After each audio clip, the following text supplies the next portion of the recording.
I wanted to record a quick episode to discuss one of the errors that I see people making time and time again when they are trying to win new business and sale. They get really frustrated because they just don't seem to be able to close the deal. And of course, we're surrounded by lots of supposed experts telling us how easy it is to win new business. And yet a lot of agency owners don't find that to be the case. And of course, they don't want to solely rely on word of mouth and referrals, which is not a strategy, but a hope. So they know that they need some kind of outbound marketing strategy. So that's what we're going to be talking about today. And let's get on with the show. I'm Rob DaCosta, and this is the Agency Accelerator podcast. As someone who has stood in your shoes, having started, grown and sold my own agency, I know just how it feels in the ups and downs of agency life. So this podcast aims to ease your journey just a little by sharing mine and my guests' experiences and advice as you navigate your way to growing a profitable, sustainable and enjoyable business. I'm sure, like me, you use LinkedIn as a really good networking tool and maybe even a business development tool. But have you been in that situation where someone has sent you a generic connection request? So you have a look at their profile, they seem vaguely interesting, so you accept their connection, and then within 5 minutes you've got a sales message from them telling you to check out their product or their service or book a call with you.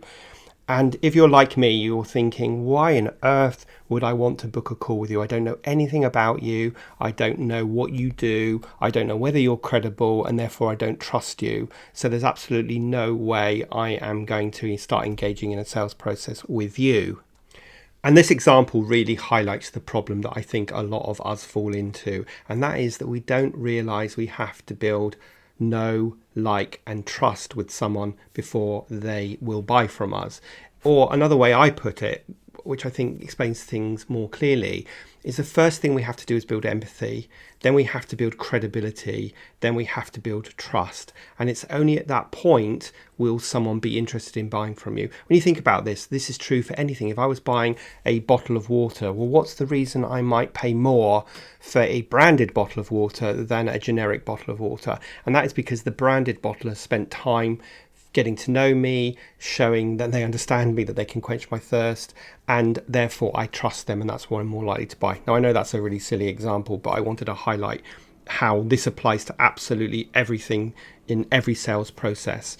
So let's just dig into these three areas in a little bit more detail. Let's explain what building empathy, building credibility, and building trust actually means, so you can start considering how to apply this to your own sales and marketing process. So I've explained why these three things are so important and why it doesn't matter what you're selling, whether it be an SEO service, a website, some writing, a PR campaign, a bottle of water, or a car. We still always need to show our customers that we understand them, that we've done it for other people, and that therefore they can trust us, because it's only when we trust the seller will we actually start engaging in a sales process. And it's why people who apply that LinkedIn strategy that I outlined at the beginning are getting it so wrong.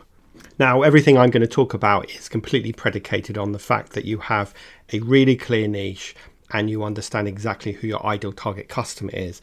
And you know that's something I talk about all the time, that I believe for small agencies is so vital, and I'm going to assume that's a given. So I'm going to assume that you have a clear niche and that you have defined exactly who your ideal target customer is, because the first thing you need to do as part of the sales process is build empathy with them. And what that means is that you're showing them that you understand them and what a typical day in their life looks like, and you understand the problems that they have, the challenges that they have that keep them awake at night, that, oh, by the way, of course, your product or service can actually solve. So building empathy is all about meeting them where they're at and showing them that you really understand them. And that is the first stage in this sales journey of building empathy.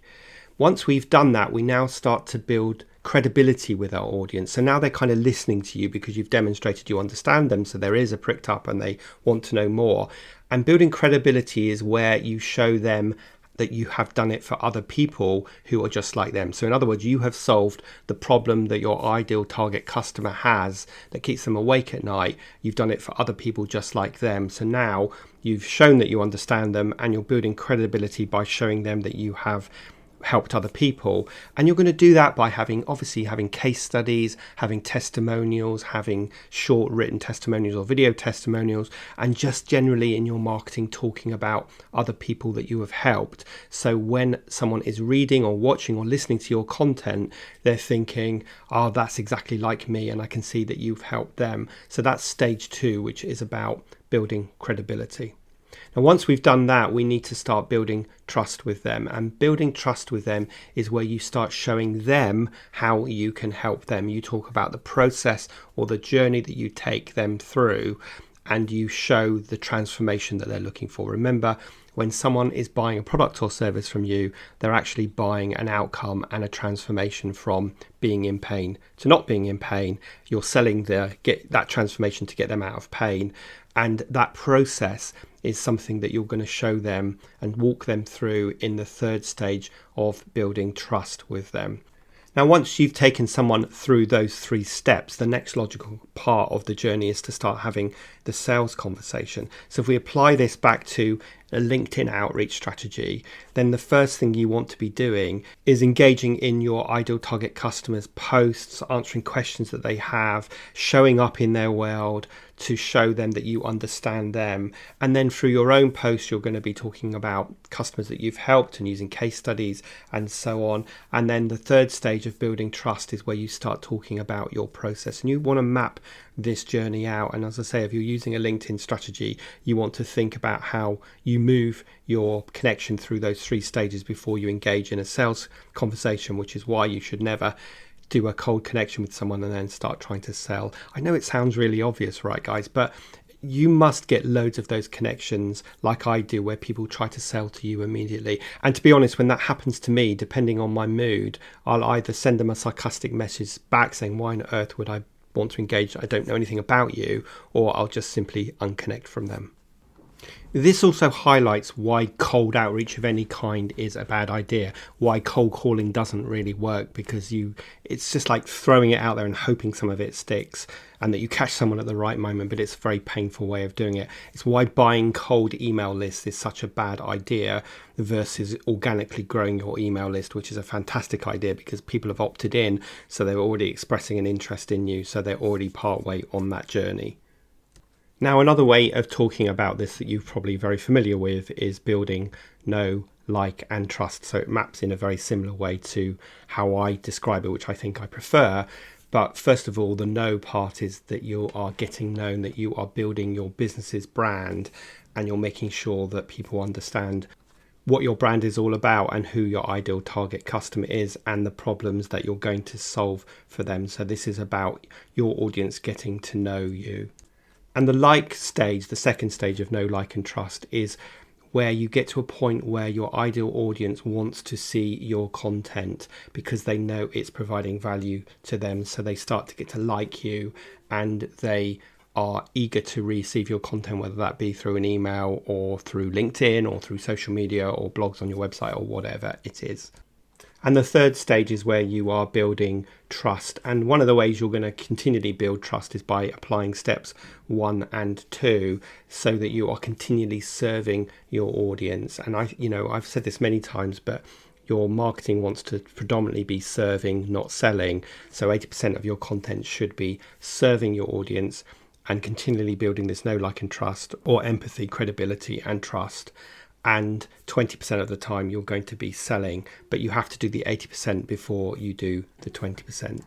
Now, you can apply this thinking not just in your outbound comms, but also, for example, on your website. So think on your website, the typical customer journey, the typical reader, how you take them through getting to know you, like you, and trust you, or building empathy by showing you understand the reader, building credibility by sharing examples, and then building trust by talking about how you can help them and the process that you'll take them through. So do think about how you can make that work on your website. And this is why I think so many websites get it wrong, because the homepage basically starts off by saying, we're fantastic and we can do this and we can do that for you. And that's kind of like that cold outreach on LinkedIn where you start trying to sell. Because if I've just found your website through a Google search, search, then I don't know you, I don't like you, and I don't trust you yet. So your website, those initial homepage and the first few pages that people are going to visit, need to show them that you understand the reader, that you've helped other people just like the reader, and how you can specifically help them. So apply it in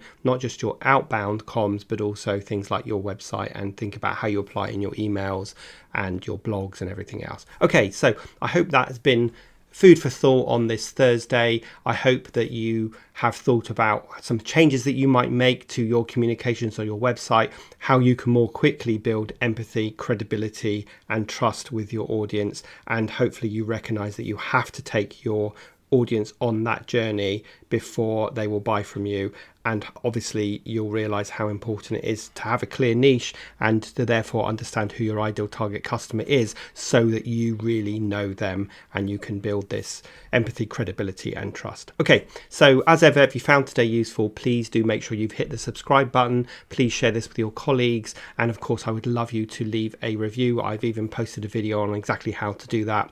But other than that, have a great rest of your week, and I will see you next Thursday for the next episode of the Agency Accelerator podcast.